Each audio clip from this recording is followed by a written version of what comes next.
The Dorian invasion is a concept devised by historians of ancient Greece to explain the replacement of pre-classical dialects and traditions in southern Greece by the ones that prevailed in classical Greece. The latter were named Dorian by the ancient Greek writers after the historical population that owned them, the Dorians. Greek legend asserts that the Dorians took possession of the Peloponnesus in an event called the Return of the Heracleidae. Classical scholars saw in the legend a possibly real event they termed the Dorian invasion. The meaning of the concept has changed several times, as historians, philologists and archaeologists used it in attempts to explain the cultural discontinuities expressed in the data of their fields. The pattern of arrival of Dorian culture on certain islands in the Mediterranean, such as Crete, is also not well understood. The Dorians colonized a number of sites on Crete such as Lato.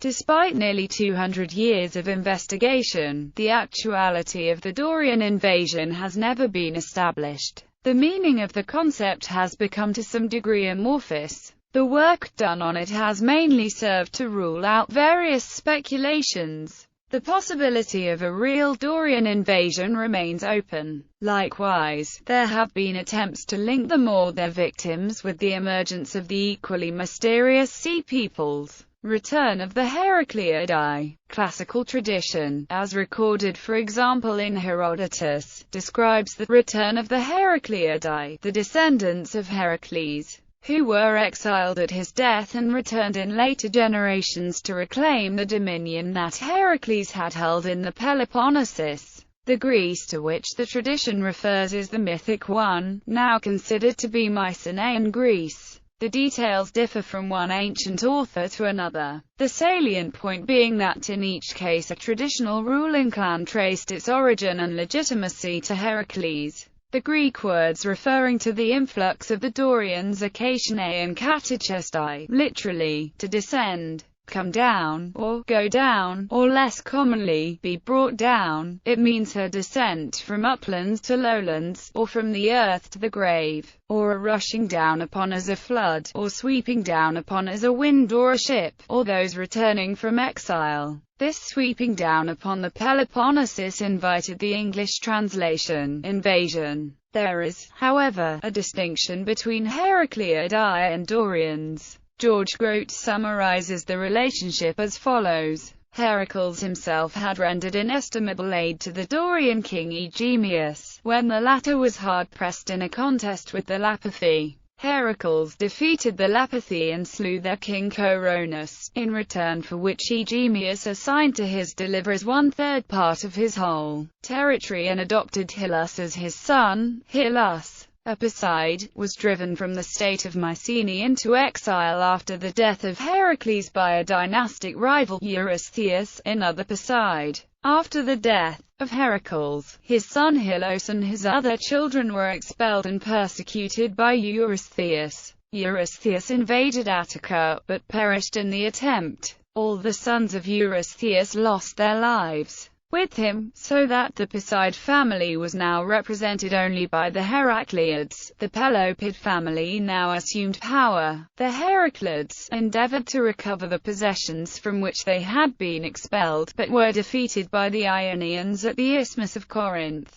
Hyllus staked peace for 3 generations against immediate reoccupation on a single combat and was killed by Echemus of Arcadia. The Heracleidae now found it prudent to claim the Dorian land granted to Heracles, and from this moment the Heracleids and Dorians became intimately united together into one social communion. 3 generations later the Heracleidae with Dorian collusion occupied the Peloponnesus, an event Grote terms of victorious invasion. The term invasion, the first widespread use of the term Dorian invasion, appears to date to the 1830s. A popular alternative was the Dorian migration. For example, in 1831 Thomas Cately was using Dorian migration in Outline of History. By 1838 in the mythology of ancient Greece and Italy he was using Dorian invasion. Neither of those two words exactly fits the events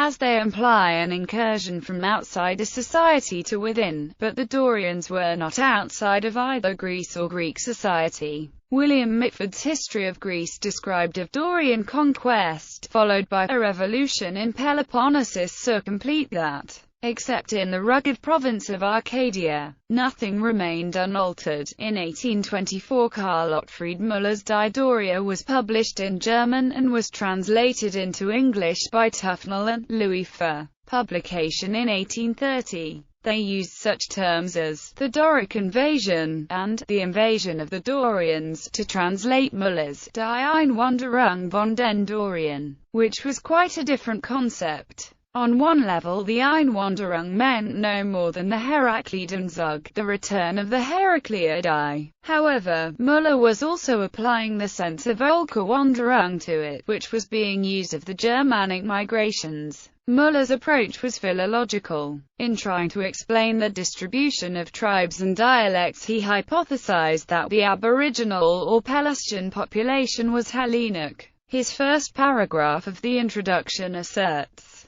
the Dorians derived their origin, der Ursprung des Dorischen Stammes, from those districts in which the Grecian nation bordered toward the north, upon numerous and dissimilar races of barbarians. As to the tribes which dwelt beyond these borders, we are indeed wholly destitute of information, nor is there the slightest trace of any memorial or tradition that the Greeks originally came from those quarters. Müller goes on to propose that the original Pelasgian language was the common ancestor of Greek and Latin, that it evolved into Proto Greek and was corrupted in Macedon and Thessaly by invasions of Illyrians. This same pressure of Illyrians drove forth Greek-speaking Achaean, Ionian, and finally Dorian in three diachronic waves, explaining the dialect distribution of Greek in classical times. Following this traditional view, some notice that in the Peloponnesus and in the islands, where the Dorians established themselves, their dialects showed elements of the Arcadian dialect. This can be explained if the Dorians conquered a pre-Doric population, which was pushed into the Arcadian mountains. Where the Dorians were a minority, there is a mixed dialect, as in Boeotia, or the Dorians adopted the existing dialect, as in Thessaly.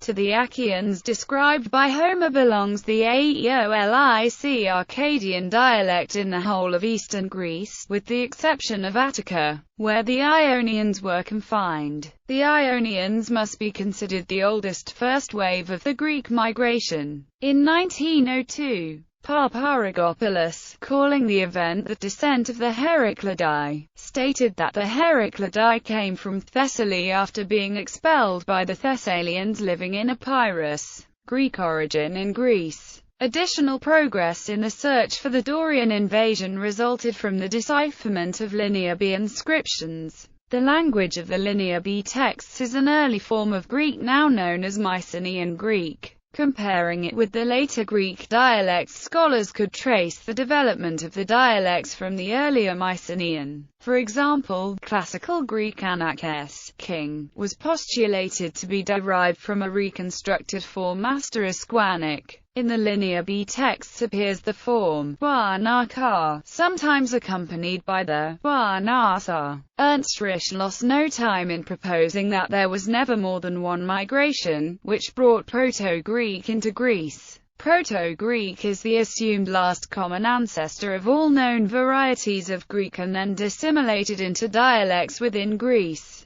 Meanwhile, the linguists closest to the decipherment were having doubts about the classification of Proto-Greek. John Chadwick, summarizing in 1976, wrote, "Let us therefore explore the alternative view. This hypothesis is that the Greek language did not exist before the 20th century BC, but was formed in Greece by the mixture of an indigenous population with invaders who spoke another language. What this language was is a difficult question. The exact stage reached in development at the time of the arrival is difficult to predict." Georgiev suggested that the Proto-Greek region included Epirus, approximately up to Alpha Upsilon Lambda Omega Nu in the north, including Paravar, Tymphaea, Athemania, Dolopia, Amphilochia, and Acarnania, western North Thessaly, i.e., more or less the territory of contemporary northwestern Greece. In another 10 years the alternative view was becoming the standard one. J.P. Mallory wrote in 1989 concerning the various hypotheses of Proto-Greek that had been put forward since the decipherment.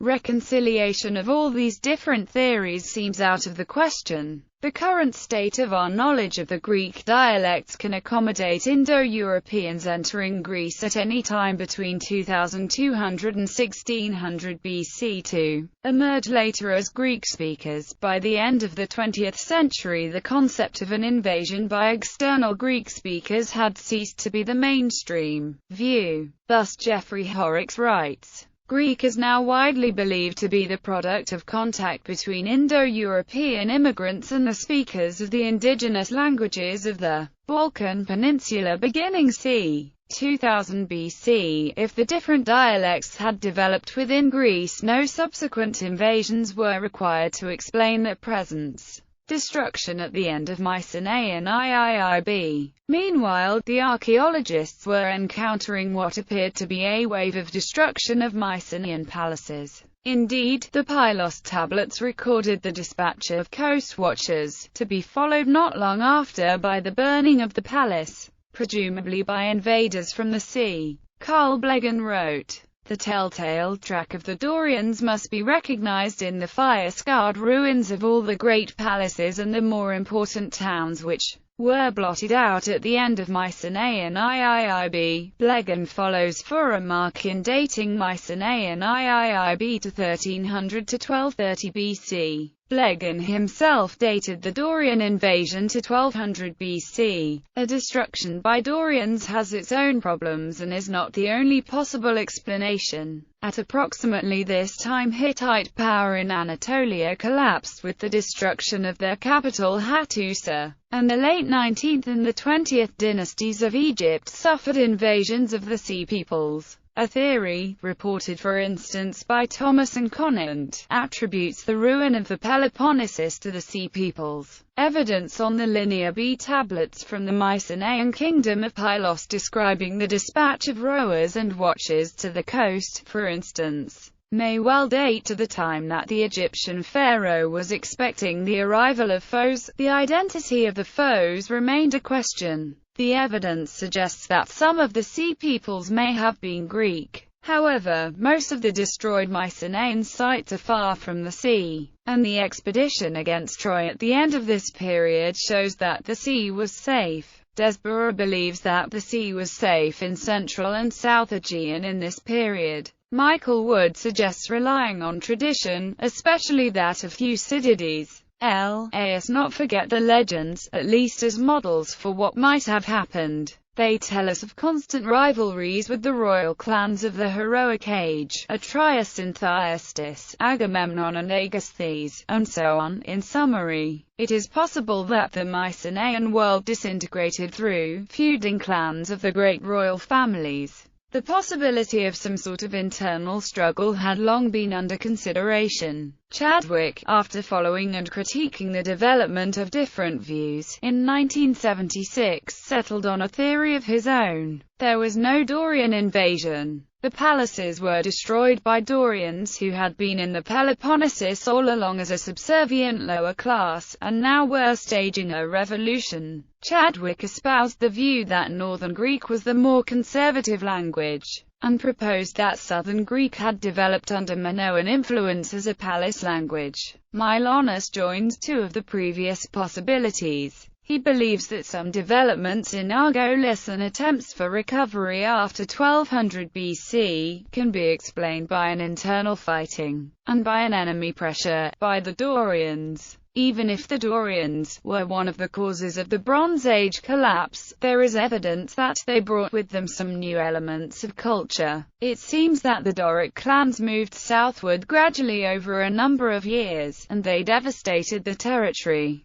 until they managed to establish themselves in the Mycenaean centers. Invasion or migration. After the Greek Dark Ages, much of the population of the Peloponnesus spoke Dorian, while the evidence of Linear B and literary traditions such as the works of Homer, suggests that the population spoke Achaean, Mycenaean Greek, before. In addition, society in the Peloponnesus had undergone a total change from states ruled by kings presiding over a palace economy to a caste system ruled by a Dorian master ethnos at Sparta. According to the scholar H. Mitchell, if we assume that the Dorian invasion took place sometime in the 12th century, we certainly know nothing of them for the next 100 years. Blegan admitted that in the sub-Mycenaean period following 1200, the whole area seems to have been sparsely populated or almost deserted. The problem is that there are no traces of any Dorians anywhere until the start of the geometric period about 950 BC. This simple pottery decoration appears to be correlated with other changes in material culture, such as the introduction of iron weapons and alterations in burial practices from Mycenaean group burials in Tholos tombs to individual burials and cremation. These can certainly be associated with the historical Dorian settlers, such as those of Sparta in the 10th century BC. However, they appear to have been general over all of Greece. Moreover, the new weapons would not have been used in 1200.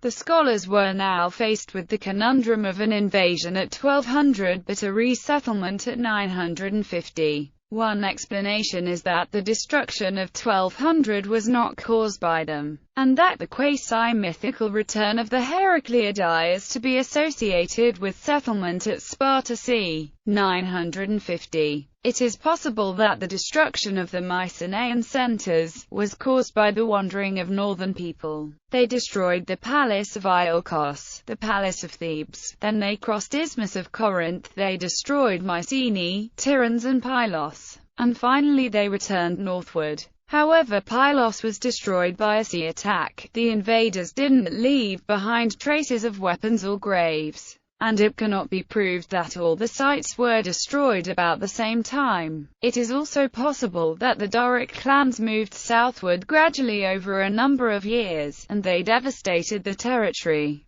until they managed to establish themselves in the Mycenaean centers, closing the gap. The quest for the Dorian invasion had begun as an attempt to explain the differences between Peloponnesian society depicted by Homer and the historical Dorians of classical Greece. The first scholars to work on the problem were historians researching the only resources available to them, the Greek legends. The philologists subsequently took up the challenge but in the end only brought the problem into sharper definition. Finally, the archaeologists have inherited the issue. Perhaps some distinctively Dorian archaeological evidence will turn up or has turned up, giving precise insight as to how and when Peloponnesian society changed so radically. The historians had defined the Greek Dark Ages, a period of general decline. In this case, the disappearance of the palace economy and with it law and order, loss of writing, diminishment of trade,